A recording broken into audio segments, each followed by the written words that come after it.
بسم اللہ الرحمن الرحیم۔ السلام علیکم۔ یہ کاشانہ بصیرت کا چینل ہے اور آپ جو کتاب سماعت فرما رہے ہیں اس کا نام ہے تاریخ عاشورہ، تحریک کربلا کے پس منظر و پیش و منظر کا محققانہ جائزہ۔ کتاب ابراہیم آیتی کی اور اس کا ترجمہ کیا ہے ایم انصاری نے۔ آئیے سنتے ہیں اس کا پارٹ نمبر 16، صفحہ نمبر 232۔ پانی بند کرنے، گھوڑے دوڑانے اور طفل شیرخوار کا قتل کا ماجرا سنایا۔ دمشق اور اس کے گرد و نواح کے لوگ پچھلے 42 سال سے اہل بیت علیہ السلام کے متعلق گمراہ کن پروپیگنڈے کا شکار تھے۔ انہوں نے شام پہنچ کر اس کا اثر زائل کر دیا۔ دمشق کے بازار میں یہ آیت تطہیر سنائی اور اہل بیت علیہ السلام اور رسول صلی اللہ علیہ وآلہ وسلم کے حقوق بیان کیے۔ آخر غمزدہ اور سوگوار ہونے کے باوجود مطمئن اور آسودہ خاطر مدینہ واپس آئیں۔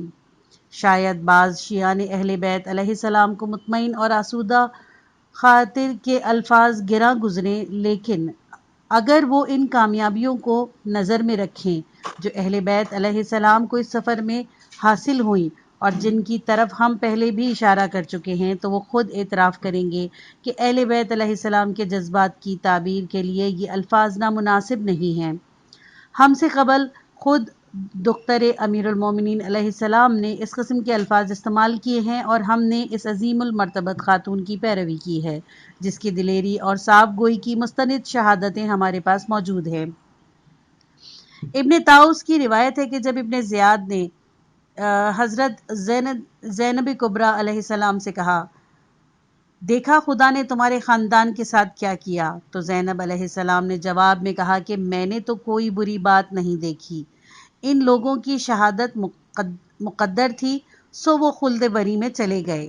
ان قریب اللہ تجھے اور انہیں اکٹھا کرے گا، پھر جھگڑے کا فیصلہ ہوگا، دیکھیں گے کہ کس کے حق میں فیصلہ ہوتا ہے۔ اے پسر مرجانہ، تیری ماں تجھ پر روئے۔ سلام ہو آپ پر اے ثانی زہرا علیہ السلام، آپ نے قید کی حالت میں بھی ایسی صاف گوئی سے کام لیا، اور وہ بھی اس شخص کے سامنے جسے اہل بیت علیہ السلام سے پشتینی دشمنی تھی۔ ہمارے خیال میں دختر علی علیہ السلام کے حوصلے اور جرات کی یہ مثال ان خطبوں سے بھی زیادہ دقیق ہے جو انہوں نے کوفہ اور شام میں دیے تھے۔ انسانیت کی تاریخ میں اور کون عورت ہوگی جس کے 6 یا 7 بھائی مارے جائیں، اس کے بیٹے شہید ہو جائیں، 10 بھتیجے اور چچا زاد قتل ہو جائیں، اور اس کے بعد اسے اس کی بہنوں کو اور اس کے بھائیوں کی اولادوں کے ساتھ قید کر لیا جائے، اور پھر بھی اسیری و گرفتاری کے باوجود اپنے اور اپنے شہیدوں کا دفاع کرے، اور وہ بھی اس شہر میں جو کبھی اس کے باپ کا دارالحکومت تھا اور جہاں وہ اپنے باپ کی حکومت کے دوران میں تقریباً 4 سال رہی تھی، لیکن غمزدگی اور افسردہ دلی کے تمام اسباب جمع ہونے کے باوجود اپنی مصیبت کا کوئی گلہ شکوہ نہیں کرتی، بلکہ صاف کہتی کہ کوئی بات خلاف توقع نہیں ہوئی، اگر ہمارے مرد شہید ہو گئے تو وہ آئے ہی اسی لیے تھے، اگر ایسا نہ ہوتا تو پریشانی کی بات تھی۔ اب جبکہ انہوں نے اپنا مقدس فرض انجام دے دیا ہے اور شہادت کا رتبہ پا لیا ہے، مناسب یہی ہے کہ اس کامیابی پر خدا کا شکر ادا کیا جائے۔ اسلامی تربیت کا اثر۔ واقدی کی روایت ہے کہ جنگ احد میں بہت سے مسلمان شہید ہو گئے تھے، یہاں تک کہ خود رسول اللہ صلی اللہ علیہ وآلہ وسلم کی شہادت کی خبر بھی مشہور ہو گئی تھی۔ ایک انصاری خاتون ہندہ بنت عمرو بن حزام جو حضرت جابر بن عبداللہ انصاری کی پھپھو تھیں، احد آئیں اور اپنے شہیدوں یعنی اپنے بیٹے خلاد اور اپنے شوہر عمرو بن جمعو اور اپنے بھائی عبداللہ بن عمرو کی لاش کو فرش خاک سے سمیٹا اور تینوں شہیدوں کو ایک اونٹ پر بار کر کے مدینے کی طرف روانہ ہو گئی۔ راستے میں ازواج رسول صلی اللہ علیہ وآلہ وسلم سے ملاقات ہوئی جو رسول اللہ صلی اللہ علیہ وآلہ وسلم کی شہادت کی خبر پا کر احد کی طرف جا رہی تھیں اور سخت پریشان تھیں۔ ان میں سے ایک نے ہندا سے پوچھا کہ کہو کیا خبر ہے؟ انہوں نے کہا بڑی اچھی خبر ہے، رسول اللہ صلی اللہ علیہ وآلہ وسلم زندہ سلامت ہیں، اس کے علاوہ کوئی بھی مصیبت آئے تو کوئی بات نہیں۔ یہ مسلمان خاتون جو اپنے عزیزوں کی لاشیں مدینے میں دفن کرنے کے لیے لے جا رہی تھیں، ان کی قوت ایمانی کس قدر زبردست تھی کہ ان کا حوصلہ کتنا بلند تھا کہ انہوں نے رسول اللہ صلی اللہ علیہ وآلہ وسلم زندہ ہیں تو پھر کیا غم، اس خوشخبری کے ہوتے ہوئے کون سی خبر ہے جو ہمیں افسردہ کر سکتی ہے؟ اس کے بعد انہوں نے کہا میں احد سے ابھی اور بھی کئی خوشخبریاں لائی ہوں۔ ایک تو یہ کہ متعدد مسلمانوں کو شہادت نصیب ہوئی، دوسری یہ کہ آیت نازل ہوئی ہے، سورہ احزاب آیت نمبر 25۔ اللہ نے غصے میں بھرے ہوئے کافروں کو پسپا کر دیا، انہیں کچھ فائدہ نہیں ہوا اور اللہ نے مسلمانوں کو مزید خون خرابے سے بچا لیا۔ اللہ قدرت والا اور عزت والا ہے۔ یعنی کافر غصے میں پیچ و تاب کھاتے ہوئے واپس گئے کیونکہ انہیں کامیابی نہیں ہوئی۔ اس خاتون سے پوچھا گیا کہ اونٹ پر کیا لاد رکھا ہے؟ کہا میرا بھائی، میرا بیٹا اور میرا شوہر شہید ہو گئے، ان کی لاشیں مدینے لے جا رہی ہوں۔ ابن اسحاق کی روایت ہے کہ اسی جنگ احد میں دینار کی ایک عورت کے شوہر، بھائی اور باپ شہید ہو گئے تھے۔ جب اسے اپنے عزیزوں کی شہادت کی خبر ملی تو اس نے پوچھا رسول اللہ صلی اللہ علیہ وآلہ وسلم کس حال میں ہیں؟ لوگوں نے کہا رسول اللہ صلی اللہ علیہ وآلہ وسلم خیریت سے ہیں، انہیں کوئی خطرہ نہیں۔ کہنے لگی میں خود رسول اللہ صلی اللہ علیہ وآلہ وسلم کو دیکھنا چاہتی ہوں۔ جب رسول اللہ صلی اللہ علیہ وآلہ وسلم کو دیکھ کر اطمینان ہو گیا تو کہا آپ خیریت سے ہیں تو پھر کوئی بھی مصیبت آئے پریشانی کی کوئی بات نہیں۔ اگر ایک عورت جو پہلے بت پرست اور گمراہ تھی اور اسلامی تربیت اور رسول خدا صلی اللہ علیہ وآلہ وسلم کی تعلیم کے نتیجے میں ایمان و اخلاص اور راہ حق میں جانثاری کے اس درجے پر پہنچ سکتی ہے کہ رسول خدا صلی اللہ علیہ وآلہ وسلم کو زندہ سلامت پا کر ہر غم بھول جاتی ہے اور ہر مصیبت کو حقیر سمجھنے لگتی ہے، تو غور کرنے کی بات ہے کہ اس کی تربیت اور تعلیم کا علی و فاطمہ علیہ السلام کی بیٹی پر کیا اثر ہوگا اور وہ ایمان و اخلاص اور فداکاری کے کس مرتبے پر پہنچ گئی ہوں گی۔ اگر اوس و خزرج کی مسلمان خواتین اس درجے کی روحانی عظمت کا اظہار کر سکتی ہیں تو زینب کبریٰ علیہ السلام کی روحانی بلندی کا کیا مرتبہ ہوگا۔ تب ہی تو اتنی مصیبتوں کے بعد بھی انہیں وہ قلبی اطمینان اور روحانی سکون حاصل تھا کہ انہوں نے فرمایا میں نے تو کوئی بری بات نہیں دیکھی، یہی راز تھا مسلمانوں کی عظمت اور ان کی حیرت انگیز ترقی کا۔ یہ نور ایمان کی روشنی تھی جس نے دشمنوں کی آنکھوں کو خیرہ کر دیا تھا اور اس کے کس بل نکال دیے تھے۔ شاید کوئی کہے اور شاید کتابوں میں بھی کہیں لکھا ہے کہ جنگ احد میں مسلمانوں کو بڑی ہزیمت اٹھانی پڑی کہ اتنے ہی مسلمان کے عزیز شہید ہو گئے۔ البتہ جنگ بدر میں خوب کامیابی ہوئی تھی، دشمن کے بہت سے آدمی مارے گئے تھے اور بہت سے گرفتار ہوئے تھے، لیکن یہ طرز فکر ہے کہ جنگ بدر میں مسلمانوں کے لیے اسلام کی ترقی کے لیے جنگ احد سے زیادہ نفع بخش تھی، اور اس بات کا نتیجہ ہے کہ جنگ احد کے جو آثار مرتب ہوئے تھے ان پر پوری توجہ نہیں دی گئی۔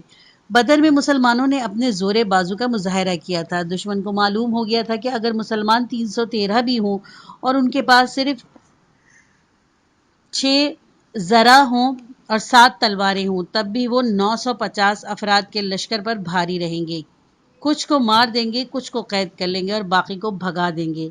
لیکن ابھی قریش کو اس کا تصور بھی نہیں تھا کہ اگر کسی دن اہل مدینہ کے عزیز و اقربا راہ خدا میں شہید ہو جائیں تو وہ عورتیں جن کے شوہر، بھائی، بیٹے جنگ میں مارے گئے ہوں رسول خدا صلی اللہ علیہ وآلہ وسلم کی سلامتی پر اظہار مسرت کریں گی، اور کسی دن رسول اللہ صلی اللہ علیہ وآلہ وسلم زخمی مسلمانوں کے دشمن کا تعاقب کرنے کا حکم دیں گے تو وہ زخموں پر پٹیاں باندھ کر اس طرح دوڑیں گے جیسے انہیں ذرا بھی چوٹ نہ آئی ہو۔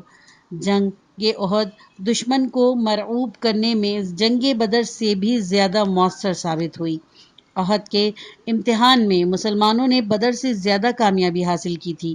اکثر دیکھنے میں آیا ہے کہ فتح و کامرانی کے موقع پر تو لوگ بڑے جوش و خروش کا مظاہرہ کرتے ہیں، لیکن جب شکست و ناکامی سے دوچار ہو جاتے ہیں تو سارا جوش ٹھنڈا پڑ جاتا ہے اور حوصلے پست ہو جاتی ہیں۔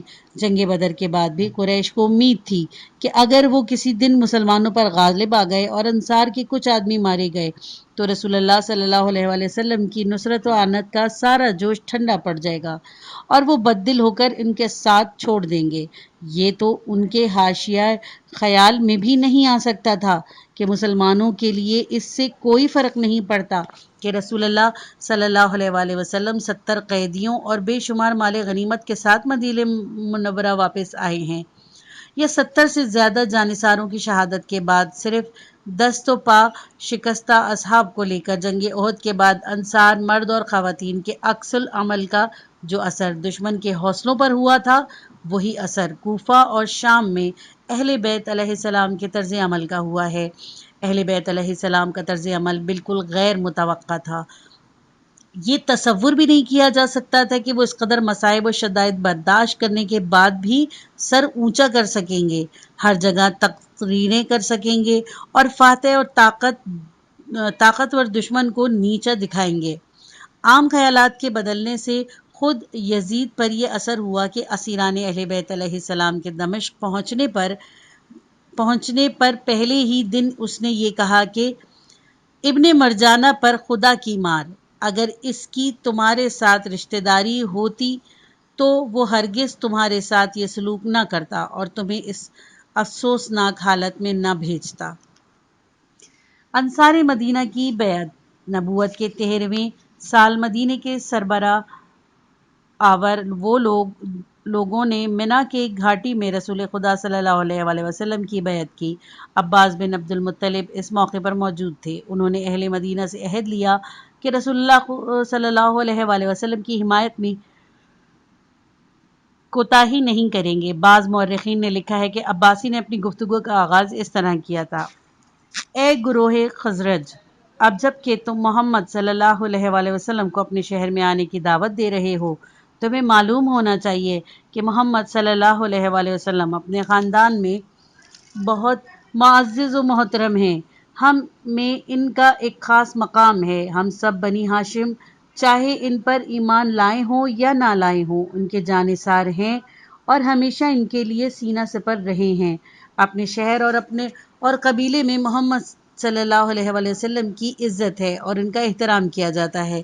اب وہ تمہارے ساتھ جانا چاہتے ہیں تو اچھی طرح سوچ لو، اگر تم ان کے ساتھ دے سکو، دشمنوں سے ان کی حفاظت کر سکو اور سب عربوں کے مقابلے میں جو تم سے لڑنے آئیں گے ثابت قدم رہ سکو تب تو بہتر ہے، لیکن اگر تمہیں اندیشہ ہو کہ تم انہیں اپنے شہر میں لے جا کر ان کا ساتھ چھوڑ دو گے تو ابھی سے جواب دے دو، آپس میں صلح کر کے فیصلہ کر لو۔ فیصلے کے بغیر یہاں سے نہ جاؤ کیونکہ صاف بات ہی اچھی ہوتی ہے۔ اس پر برا بن معرور نے، جو ایک بزرگ صحابی تھے، کہا: ہم نے تمہاری بات سن لی، بخدا اگر ہمارے دل میں کچھ اور خیال ہوتا تو ہم صاف صاف کہہ دیتے۔ ہم اس بات پر قائم ہیں کہ ہم رسول خدا صلی اللہ علیہ وآلہ وسلم کا پورا ساتھ دیں گے اور راہ خدا میں جان دینے سے بھی دریغ نہیں کریں گے۔ عباس بن عبادہ نے کہا: گروہ خزرج، جانتے ہو تم کس بات پر ان صاحب کی بیعت کر رہے ہو؟ لوگوں نے کہا: ہمیں معلوم ہے۔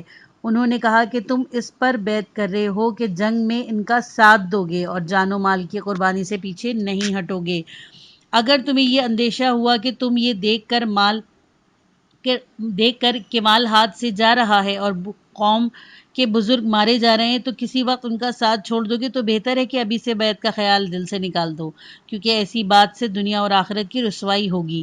ہاں، اگر تم یہ سمجھتے ہو کہ جان و مال کی قربانی دے کر بھی تم ان کے وفادار رہو گے تو پھر ان کا دامن ہرگز نہ چھوڑو گے اور دنیا اور آخرت کی بھلائی اسی میں ہے۔ اس پر سب نے یک زبان ہو کر کہا: ہم جان و مال کی قربانی پر خوشی سے بیعت کے لیے آمادہ ہیں۔ پھر انہوں نے رسول خدا صلی اللہ علیہ وآلہ وسلم سے پوچھا: اگر ہم آپ کے وفادار ہیں تو ہمیں کیا ملے گا؟ آپ نے فرمایا: جنت۔ انہوں نے کہا: تو پھر لائیے ہاتھ، ہم آپ کی بیعت کرتے ہیں۔ ابن اسحاق کی روایت کے مطابق رسول اللہ صلی اللہ علیہ وآلہ وسلم نے اپنی گفتگو کا آغاز تلاوت کلام پاک سے کیا: پھر اسلام کی دعوت دی اور اس کے بعد فرمایا کہ میں تمہاری بیعت اس شرط پر قبول کرتا ہوں کہ تم میری اس طرح حمایت کرو جس طرح اپنے بیوی بچوں کی کرتے ہو۔ برا بن معرور نے رسول خدا صلی اللہ علیہ وآلہ وسلم کا ہاتھ اپنے ہاتھ میں لے کر کہا، قسم ہے اس ذات کی جس نے آپ کو نبی برحق بنا کر بھیجا، ہم آپ کا اسی طرح دفاع کریں گے جس طرح ہم اپنے ناموس اور اپنی خواتین کا کرتے ہیں۔ اے رسول خدا صلی اللہ علیہ وآلہ وسلم، ہماری بیعت قبول کیجیے۔ خدا کی قسم ہم لوگ جنگ آزمودہ ہیں اور سپہ گری تو پشت ہا پشت سے ہمارا پیشہ ہے۔ اس پر ابو الحسن بن تہان نے، جو ایک بزرگ انصاری اور شہدائے صفین میں سے تھے، برا بن معرور کی بات کاٹ کر کہا، یا رسول اللہ صلی اللہ علیہ وآلہ وسلم، ہمارے اور یہودیوں کے درمیان تعلقات ہیں جو اب منقطع ہو جائیں گے۔ ایسا نہ ہو کہ ہم تو اپنے حلیفوں کو آپ کی خاطر چھوڑ دیں اور جب آپ کو خدا کامیابی دے تو آپ ہمیں چھوڑ کر اپنی قوم کے پاس واپس چلے جائیں اور ہم بے سہارا رہ جائیں۔ رسول اللہ صلی اللہ علیہ وآلہ وسلم نے مسکرا کر کہا، نہیں، ایسا نہیں ہوگا، میرا خون تمہارا خون، میری عزت تمہاری عزت، میں تمہارا ہوں اور تم میرے ہو۔ جس کے ساتھ تمہاری جنگ ہوگی اس کے ساتھ جنگ کروں گا اور جس کے ساتھ تمہاری صلح ہوگی اس کے ساتھ میں صلح کروں گا۔ اس پر سب انصار پکار اٹھے، ہمیں رسول اللہ صلی اللہ علیہ وآلہ وسلم کی بیعت منظور ہے اور ہم اس کے لیے تیار ہیں کہ ان کے لیے ہمارے بزرگ جان دیں اور ہم سب مال و متاع ان پر نچھاور کر دیں گے۔ عباس بن عبد المطلب رسول اللہ صلی اللہ علیہ وآلہ وسلم کا ہاتھ تھامے ہوئے تھے۔ انہوں نے کہا، آہستہ بات کرو، جاسوس لگے ہوئے ہیں، سن رسیدہ لوگوں کو آگے رکھو تاکہ وہ ہم سے بات کر لیں اور بیعت کے بعد منتشر ہو جاؤ، ہر شخص واپس اپنی جگہ پر چلا جائے گا۔ سب سے پہلے برا بن معرور نے اور ایک قول کے مطابق ابو الحسن بن تہان نے اور ایک قول کے مطابق اسد بن زارہ نے بیعت کی۔ اس کے بعد 70 اشخاص نے رسول اللہ صلی اللہ علیہ وآلہ وسلم کے ہاتھ پر بیعت کی۔ آپ صلی اللہ علیہ وآلہ وسلم اس گروہ میں سے 12 نقیب منتخب کیے اور انہیں ذمہ دار ٹھہرایا کہ اپنی قوم کے حالات کی نگرانی کریں۔ اس طرح شہر یثرب کا، جس کا نام ہجرت نبوی کے بعد مدینۃ الرسول ہو گیا، دعوت اسلامی کا سب سے بڑا مرکز بن گیا۔ ذی الحجہ 13 سال بعد بعثت سے مدینے کی طرف مسلمانوں کی ہجرت کا آغاز ہوا۔ دوسری بیعت عقبہ کے بعد، جس میں 75 افراد نے بیعت کی تھی، جب قریش کو پتہ چلا تھا کہ قبیلہ اوس اور خزرج کا رسول اللہ صلی اللہ علیہ وآلہ وسلم سے معاہدہ ہو گیا ہے اور انہوں نے آپ کی بیعت کر لی ہے، تو قریش کا رویہ پہلے سے بھی سخت ہو گیا اور انہوں نے مسلمانوں کو اور بھی زیادہ ستانا شروع کر دیا۔ مسلمانوں کی زندگی مکے میں ناقابل برداشت ہو گئی، تو انہوں نے رسول اللہ صلی اللہ علیہ وآلہ وسلم سے ہجرت کی اجازت طلب کی۔ آپ نے مدینے جانے کی اجازت دے دی اور کہا، اللہ نے تمہارے لیے بھائیوں کا اور جائے امان کا انتظام کر دیا ہے، تم اپنے انصار بھائیوں کے پاس چلے جاؤ۔ چنانچہ تھوڑے تھوڑے مسلمان آہستہ آہستہ مدینے جاتے رہے اور خود رسول اکرم صلی اللہ علیہ وآلہ وسلم اللہ کے حکم کے منتظر رہے۔ اس اثنا میں آپ کے قتل کی تجویز پر قریش میں اتفاق رائے ہو گیا۔ انہوں نے اپنی دانست میں قتل کا منصوبہ بڑی احتیاط سے بنایا تھا، لیکن خدا کو کچھ اور ہی منظور تھا۔ وہ اپنے پیغمبر صلی اللہ علیہ وآلہ وسلم کو وطن سے دور ایسے لوگوں کے پاس پہنچانا چاہتا تھا جو باپ بھائی سے زیادہ مہربان اور جانثار ہو۔ چنانچہ آپ ماہ ربیع الاول 14 ہجری سال بعثت کے چاند رات کو مکے سے نکلے۔ رات کو غار سور میں پوشیدہ رہے اور پھر 2 مسلمانوں اور ایک مشرک کے ساتھ، جسے بطور رہبر اجرت پر ساتھ لیا تھا، مدینے کے لیے روانہ ہو گئے۔ 12ویں ربیع الاول کو مدینے کے محلہ قباء میں اترے۔ اہل مدینہ نے پرجوش خیر مقدم کیا اور شہر خوشی کے نعروں سے گونج اٹھا۔ کوہ ودا کی گھاٹیوں سے چاند نکل آیا۔ جب تک کوئی پکارنے والا خدا کو پکارے، ہم پر خدا کا شکر واجب ہے۔ مدینہ کے تاریخی ایام۔ ان دنوں میں مدینہ اہم تاریخی واقعات کی آماجگاہ تھا۔ وہ دن جب 2 ہجری میں 313 مسلمانوں نے غزوہ بدر کبریٰ میں 950 مشرکین نے مکہ پر فتح حاصل کی، ان کے 70 سے زیادہ آدمی قتل کر دیے اور 70 سے زیادہ کو قید کر لیا۔ اس فتح کا مژدہ مدینے میں پہنچا اور رسول اکرم صلی اللہ علیہ وآلہ وسلم اور مسلمان کامیاب و کامران اپنے گھروں کو لوٹے۔ وہ دن جب شوال 3 ہجری میں مسلمانوں نے 3000 مشرکین مکہ کا مقابلہ کیا، 70 سے زیادہ مسلمان شہید ہوئے اور رسول خدا صلی اللہ علیہ وآلہ وسلم اور مسلمان نے مجاہدہ غمزدہ اور سوگوار مدینہ واپس آئے۔ وہ دن جب 4 ہجری میں 40 یا 70 بزرگ صحابہ کو بیر معونہ میں شہادت کی خبر آئی۔ وہ دن جب اسی سال 9 صحابہ کی سریہ اجمیہ میں شہادت کی خبر مدینہ پہنچی۔ وہ دن جب 5 ہجری میں 3000 مسلمانوں نے جنگ خندق میں دشمن کے 12,000 کے لشکر کو، جیسا کہ مسعودی نے التنبیہ الاشرف میں لکھا ہے کہ 24,000 کے لشکر پر فتح پائی اور تائید غیبی سے رسول خدا صلی اللہ علیہ وآلہ وسلم نے دشمن کو پسپا ہونے پر مجبور کر دیا۔ وہ دن جب بالترتیب 4، 5 اور 6 ہجری میں بنی قینقاع، بنی نذیر اور بنی قریظہ اپنے کیفر کردار کو پہنچے اور مدینے کی فضا ان کے پیمان شکن یہودیوں سے پاک ہو گئی۔ وہ دن جب 7 ہجری میں مسلمانوں کو خیبر کے یہودیوں پر فتح حاصل ہوئی اور اس شاندار فتح کی خبر مدینہ پہنچی۔ وہ دن جب جعفر بن ابی طالب علیہ السلام اور دوسرے مہاجرین جو تقریباً 13 سال قبل ہجرت کر کے مسیح ملک حبشہ چلے گئے تھے، بخیر و عافیت واپس آئے اور رسول خدا صلی اللہ علیہ وآلہ وسلم اس قدر مسرور ہوئے کہ آپ نے فرمایا، میں نہیں کہہ سکتا تھا کہ مجھے جعفر علیہ السلام کی آمد کی زیادہ خوشی ہے یا فتح خیبر کی۔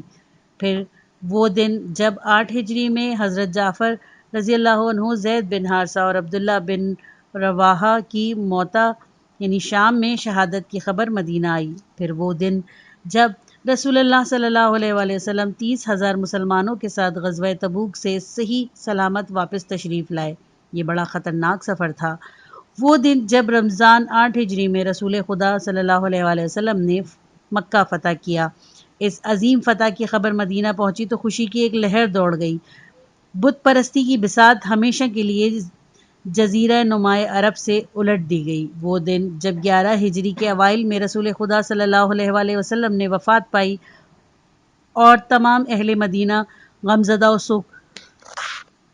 سوگوار ہو گئے۔ آپ صلی اللہ علیہ وآلہ وسلم کی وفات کے بعد بھی مدینے نے ایسے اہم تاریخی واقعات دیکھے ہیں جن سے کم و بیش مسلمانوں کی سیاسی اور اجتماعی زندگی متاثر رہی ہے، یہاں تک کہ 61 ہجری آ گیا اور 6 ماہ کی تشویش کے بعد بنی ہاشم اور مسلمانان مدینہ کو امام حسین علیہ السلام اور ان کے جانثار ساتھیوں کی شہادت کی خبر ملی۔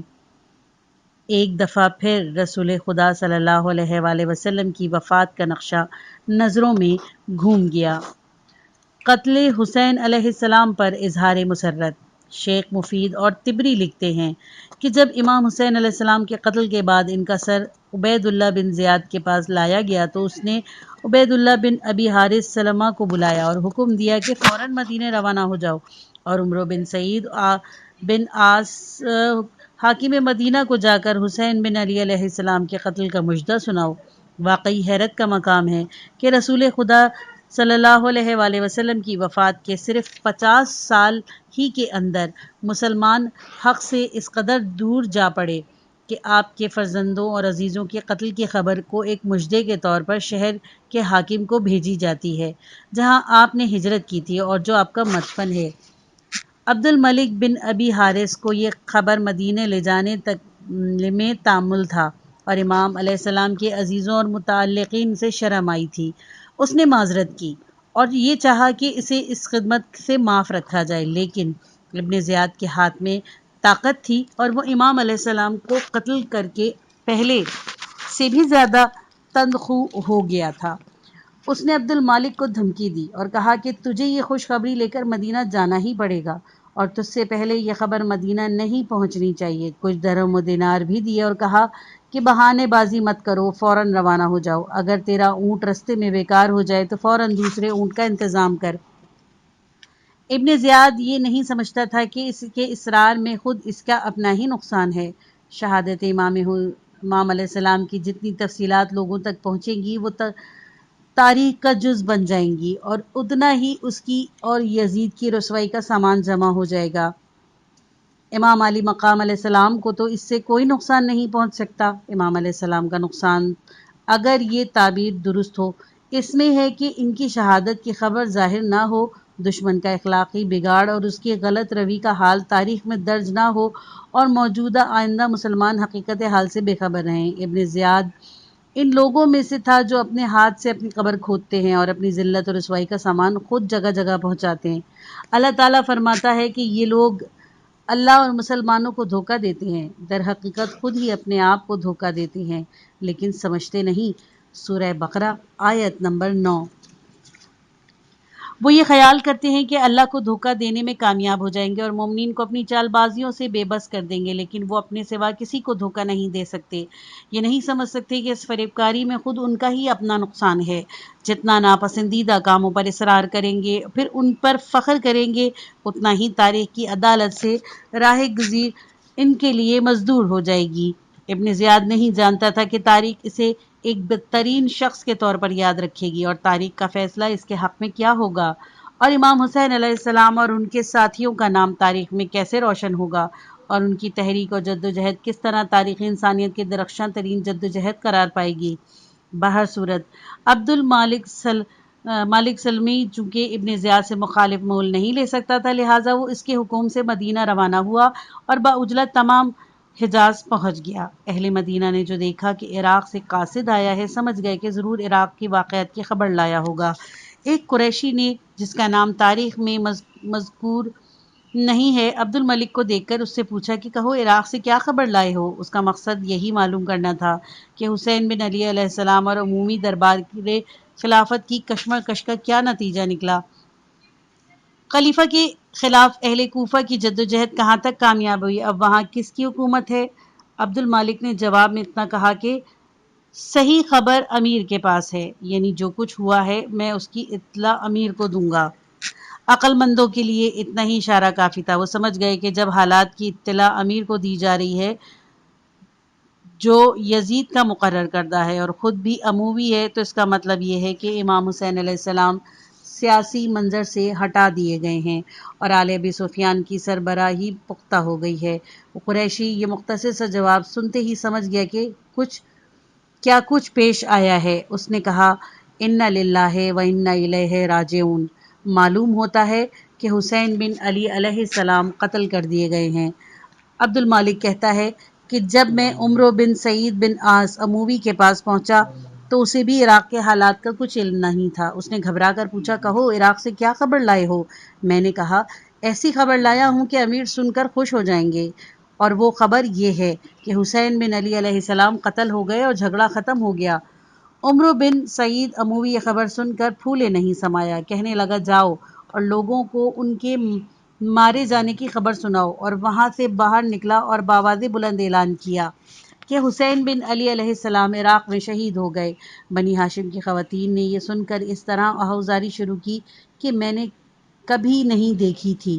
عمرو بن سعید نے زنانے بنی ہاشم کی آہ و فغاں کی آوازیں سنی تو ایک قہقہ لگایا اور کہا، یہ گریہ عثمان بن عفان پر گریے کا بدلہ ہے، یعنی آج ہاشمی خواتین رو رہی ہیں اور بین کر رہی ہیں، کل اسی طرح اموی خواتین عثمان پر بین کر رہی تھیں۔ عمرو بن سعید بھی اسی غلط فہمی میں مبتلا تھا کہ جس میں یزید اور ابن زیاد مبتلا تھے۔ وہ سمجھتا تھا کہ تاریخ کو توڑا مروڑا جا سکتا ہے، اور حسین بن علی علیہ السلام کے قتل کو عثمان کے قتل سے مربوط کرنا اور یہ ظاہر کرنا چاہتا تھا کہ حضرت علی بن ابی طالب اور ان کے بیٹے قتل عثمان میں ملوث تھے، حالانکہ حقیقت یہ ہے کہ عثمان کی ابتلا میں ان کا کردار صرف نصیحت، محبت اور خیرخواہی کا تھا۔ قتل عثمان میں ان کا ذرا برابر بھی ہاتھ نہیں تھا، بلکہ انہوں نے تو فتنے کو دبانے کی پوری کوشش کی تھی اور محاصرے کے دوران آب رسانی کا کام بھی انجام دیا تھا۔ عمرو بن سعید نہیں سمجھتا تھا کہ کہ اس جھوٹ اور بہتان سے اس کے سوا کوئی فائدہ نہیں ہوگا اور اس کی رسوائی میں مزید اضافہ ہو جائے گا۔ عمر بن سعید نے مسجد نبوی میں برسر ممبر امام کی شہادت کا اعلان کیا، لیکن جس طرح دوسرے موقعوں پر اہل بیت علیہ السلام دشمن یا وہ گوئی کے جواب میں اظہار حقیقت کرتے رہے، خاندان عصمت و طہارت علیہ السلام کی ایک خاتون نے حاکم مدینہ کی یا وہ گوئی کا جواب دیا جو تاریخ کی صفحات پر درج ہو گیا۔ لکھا ہے کہ اس موقع پر عقیل بن ابی طالب کے گھرانے کی ایک لڑکی دیگر ہاشمی خواتین کے ساتھ رسول خدا صلی اللہ علیہ وآلہ وسلم کے مرقد پر آئی اور قبر سے لپٹ کر 2 شعر پڑھے اور ان میں تاریخ عاشورہ کا خلاصہ بیان کیا۔ اشعار کا مطلب یہ ہے: روز قیامت انہی حسین بن علی علیہ السلام کے نانا جنہیں قتل کر کے تم خوش ہو رہے ہو تم سے پوچھیں گے کہ تم تو آخری امت تھے، تم نے میرے بعد میری اولاد کے ساتھ یہ کیا سلوک کیا کہ ان کے مردوں کو تو خون میں نہلا کر قتل کر دیا اور عورتوں اور بچوں کو قیدی بنا لیا۔ یہ پارٹ ختم ہوا۔ کتاب کا اگلا حصہ نیکسٹ پارٹ میں